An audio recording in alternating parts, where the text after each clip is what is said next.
O gênero do terror é fundamental para a história do cinema e já entregou várias obras-primas. Mas mesmo assim tem muita gente que insiste em achar que esse seria um gênero mais tosco, inferior ou pelo menos não tão elevado quanto o drama, por exemplo. E hoje a gente vai entender o porquê que isso acontece e por que o cinema de terror deveria sim ser mais valorizado. Eu sou Gustavo Rego e esse é o Cineolho.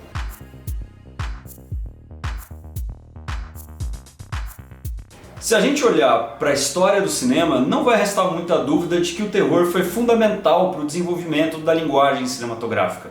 Por exemplo, o expressionismo alemão, um movimento cinematográfico da Alemanha dos anos 20, foi um dos mais importantes da história. Ele deu origem a um debate muito intenso sobre os limites e as possibilidades do realismo nos filmes, com filmes como, por exemplo, O Gabinete do Dr. Caligari e Nosferatu. Sem falar que esses são filmes que refletem de uma forma muito rica o difícil contexto da Alemanha do entre-guerras. E os filmes desse movimento eram quase todos de terror. Já a Nova Hollywood, que foi o período mais criativo da história do cinema americano, teve como alguns de seus principais exemplares algumas obras-primas como O Exorcista, O Bebê de Rosemary e O Iluminado. Esses filmes traziam a inventividade do cinema europeu sem perder o apelo de massas do cinema americano e ainda por cima trazendo alguns temas políticos e sociais polêmicos para o centro da trama. What have you done to it? What have you done to its eyes? Mas mesmo assim, muita gente acha que o terror é um gênero inferior e algumas pessoas têm até vergonha de admitir que gostam desse gênero. É daí que surgiram recentemente alguns termos do tipo pós-horror ou terror elevado, que seriam formas de classificar filmes de terror que usam menos clichês do gênero, seguem menos os padrões, as convenções do gênero e que tratam de temas mais profundos, temas psicológicos, sociais, etc. E que, portanto, na visão de alguns, eles seriam menos terror do que outros. E o preconceito é tão grande que até algumas pessoas que fazem filme de terror acabam embarcando nessa babaquice de renegar o gênero. O Ari Aster, por exemplo, o diretor do Midsommar e do Hereditário, costuma rejeitar o termo horror. Ele diz que o Hereditário, por exemplo, é uma tragédia familiar que se transforma em pesadelo. Já o John Krasinski, que dirigiu Um Lugar Silencioso, diz que o filme dele era do tipo terror elevado. E mesmo que hoje em dia exista uma certa moda de querer renegar o terror, essa postura não é exatamente nova. Até o William Friedkin, diretor do Exorcista, disse que considerava o filme dele como um drama sobre a fé e que ele foi obrigado a reconhecer que era terror depois que todo mundo classificou o filme dele assim. Bom, mas por que essa subestimação acontece? Em primeiro lugar, porque, embora existam obras-primas de terror, de fato existe uma grande massa de filmes de terror que são horríveis. Claro, em todo gênero vai ter filmes que são bons e outros que são ruins, mas no caso do terror, eu arrisco a dizer que é o gênero que tem mais filmes ruins. Isso acontece por uma razão muito simples. Filmes de terror são baratos de se produzir e o retorno deles geralmente é bem lucrativo ou pelo menos bastante seguro. Isso acontece em primeiro lugar porque existe um fanbase de terror, pessoas que são aficionadas pelo gênero e que assistem de tudo do gênero, não importa o que seja. Então o cara já assistiu, 7 vezes, 7 versões de Sexta-feira 13 e sai um novo Sexta-feira 13 e não importa que todos os outros tenham sido muito ruins, o cara vai lá e assiste de novo porque ele é muito fã de Sexta-feira 13, do Jason, é muito fã de filme de terror. Você pode até perceber que aqui no YouTube mesmo existem vários canais que são específicos sobre filmes de terror, uma coisa que você não vê geralmente em outros gêneros. Então os produtores sabem que não precisam fazer muito esforço para fazer um filme de terror que vende. Por isso eles acabam apostando em fórmulas que já foram testadas ou em continuações infinitas. Então é como se a maioria de filmes ruins fizesse a má fama do terror. Mas é claro que essa não pode ser a única explicação, já que também existe tanta coisa boa. Então a minha segunda explicação é que filmes de gênero, em geral, são mal vistos. E o que é que são filmes de gênero?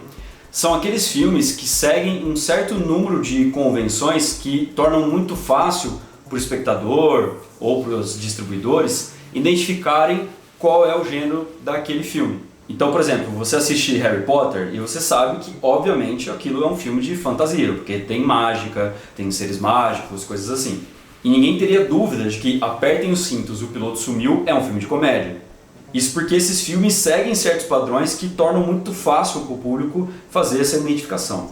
Alguns críticos de arte veem isso como uma coisa ruim, porque tendo em vista atingir um mercado mais seguro e atender às expectativas do público, esse tipo de obra de arte estaria abrindo mão da criatividade, abrindo mão do espírito crítico e estaria se entregando a clichês prontos, a fórmulas prontas, enfim, geraria uma atrofia da imaginação tanto do artista quanto do espectador.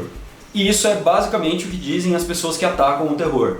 Se elas veem, por exemplo, muito sangue, ou então elas tomam um susto vendo um filme de terror, elas imediatamente pensam, então esse é mais um filme de terror tosco, usando um clichê velho e nada importa.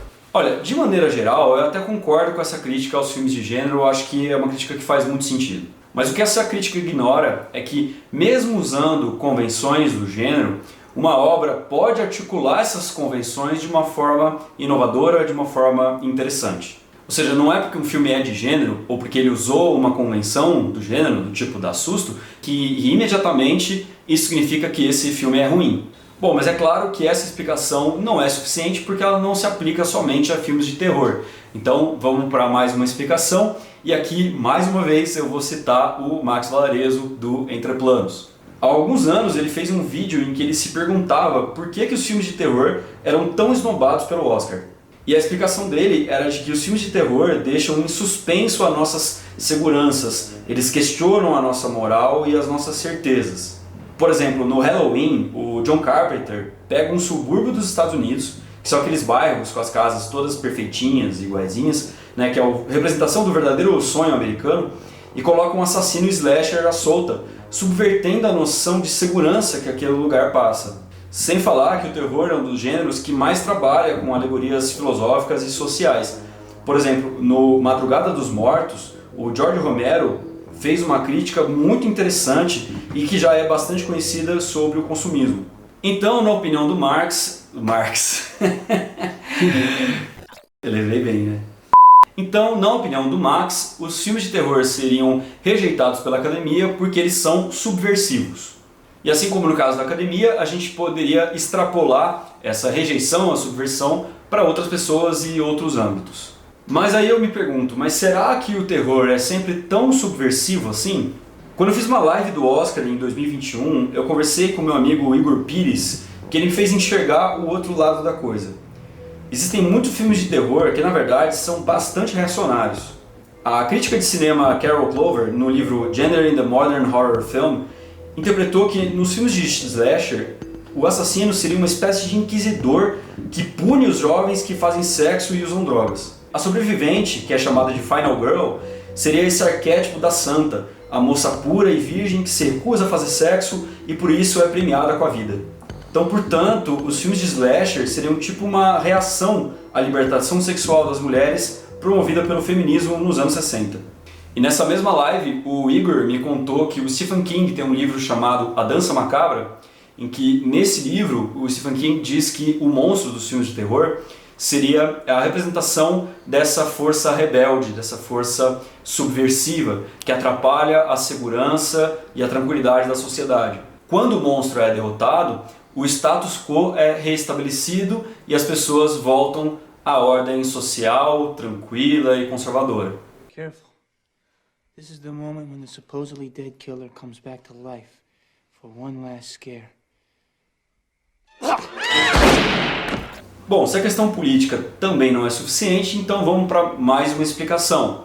Para algumas pessoas, assistir filmes de terror é um negócio insuportável. Elas não conseguem entender como que alguém curte ver um filme que causa medo, que causa horror, ojeriza.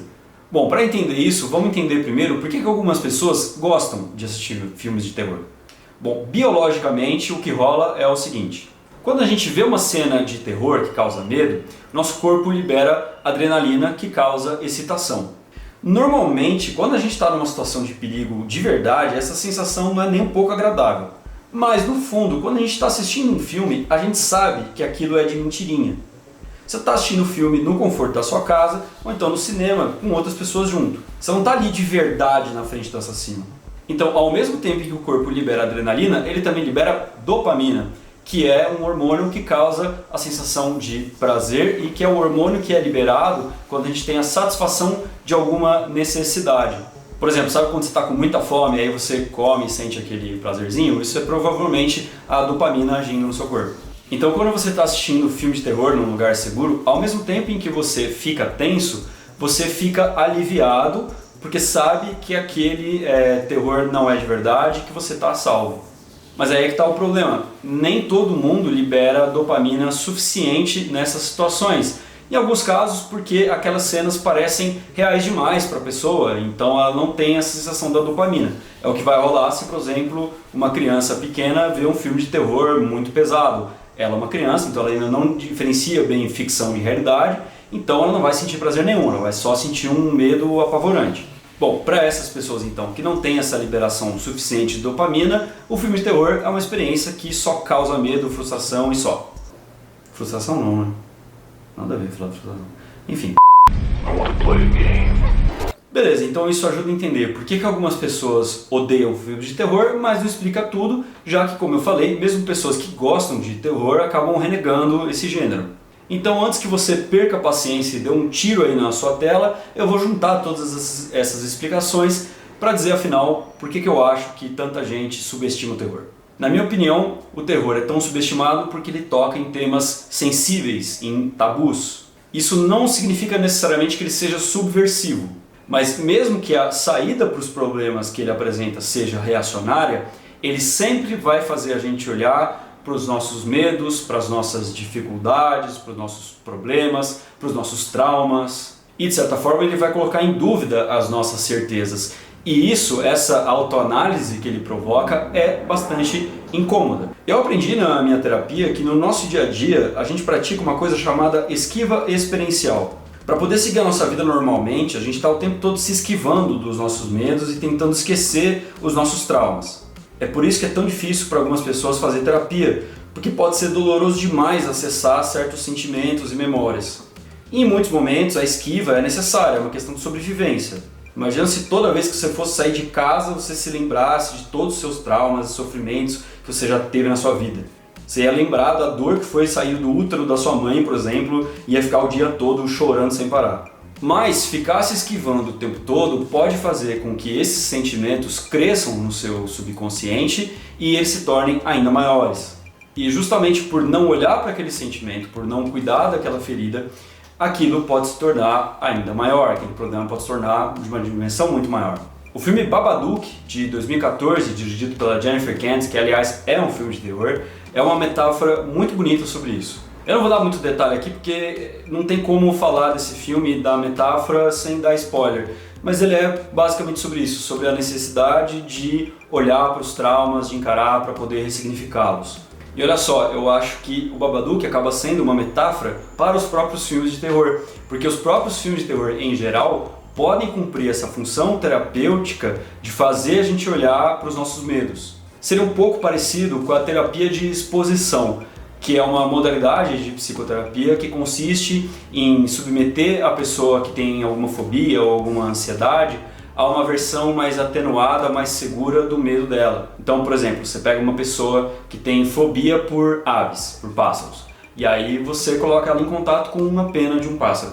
E aí, a partir do momento que ela se sentir um pouco mais segura, perceber que aquilo não é uma grande ameaça, você introduz a uma coisa um pouco mais próxima do medo dela e assim você vai indo até dessensibilizar e ela perceber que aquilo não é tão ameaçador assim. Algumas pesquisas recentes estão elaborando a hipótese de que os filmes de terror seriam um tipo de terapia de exposição administrada pelos próprios indivíduos e não pelos psicoterapeutas. E se isso funcionar para deixar as pessoas mais tranquilas, talvez os filmes de terror possam começar a ser indicados por psicólogos. Mas atenção, ainda não existem pesquisas conclusivas sobre se os filmes de terror podem de fato serem usados como uma forma de terapia de exposição. Sem falar que a terapia de exposição é uma coisa que tem que ser administrada por profissionais, por psicólogos. Não é uma coisa para você que está vendo o vídeo, um Zé Ninguém aí, sair fazendo, porque isso pode ser muito perigoso, pode traumatizar a pessoa. Então, nada de dispensar psicólogo e sair recomendando filme de terror para as pessoas ou para si mesmo como substituição de uma terapia. Mas eu espero que esse vídeo tenha feito você perceber o quanto filmes de terror podem ajudar você a refletir sobre traumas, sobre medos individuais e coletivos. E isso, na minha opinião, não é pouca coisa. Se você curtiu esse vídeo, não esquece de apertar o joinha aqui para dar uma força e de compartilhar ele com os seus amigos. E se você curte muito o Cineolho e quer ajudar a gente a continuar fazendo vídeos, então dá uma pensada de repente ajudar a gente no Apoia-se, apoia.se/Cineolho. É rapidinho e qualquer 5 conto que você der ali para contribuir com o Cineolho já vai fazer muita diferença pra gente, beleza? Muito obrigado, esse foi mais o Cineolho, analisando filmes, interpretando o mundo.